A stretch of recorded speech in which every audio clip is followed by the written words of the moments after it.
Hello' কি খবৰ আপোনালোকৰ? তো এয়া হৈছে মা প্ৰসাদ। তো আমি গৈ আছোঁ আজি ডিফুৰ 5 মাইল মন্দিৰলৈ। আপোনালোকেও চাই থাকিব। যোনে যোনে ডিফুত থাকি গৈছে তেখেতসকলৰতো চাই পেলাই বহুতেই ভাল লাগিব চাগে। তো এয়া 5 মাইল মন্দিৰ। মায়ে বহুত দিনতে শৰাই এখন মনতে আগবঢ়াই থৈছিলে। তাকে আজি সময় সুবিধা মিলোতে মন্দিৰলৈ আহিলোঁ দুয়োজনীয়ে।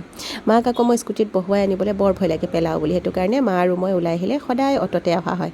এয়া মন্দিৰৰ ভিতৰ ভাগ, বহুত পুৰণা মন্দিৰ। যেতিয়া ৰাস্তাটো বনোৱা নাছিলে তেতিয়া মন্দিৰটো বহুতখিনি ওপৰত আছিলে, মানে একেবাৰে পাহাৰত থকা নিচিনাই আছিলে। ৰাস্তাটো বনোৱাৰ পিছত মন্দিৰটো বহুতখিনি তললৈ আহিলে। আৰু এয়া মন্দিৰৰ ভিতৰ ভাগ, এয়া গণেশ বাবা, এয়া শিৱলিংগ, চাগে মুঠ 3টা শিৱলিংগ আছে আৰু আগফালে নন্দীজী আছে। এতিয়া মাক পানী চঢ়ুৱাবলৈ দিয়াৰ পাছত এয়া পণ্ডিতজীয়ে প্ৰসাদখিনি এনেকৈ বাতিত লৈ পিনে শিৱলিংগ ভাগত আগবঢ়াব। মানে মন্দিৰটো যিমান চাফ চিকুণ, পণ্ডিতজনো সিমানেই ভাল। আৰু এয়া আমি মন্দিৰৰ বাহিৰত পূজাভাগ দিয়াৰ পাছত অ'টোৰ কাৰণে ৰখি আছোঁ। গৰমৰ উৎপাত নক'ব, বহুতেই গৰম। তো অ'টোত উঠি আহি পালোঁ আমি ঘৰলৈ। আৰু এতিয়া খাম মোৰ প্ৰিয় বস্তুটো, মাহ প্ৰসাদ। তো ৰীলটো চাই কেনেকুৱা লাগিলে জনাবলৈ নেপাহৰিব।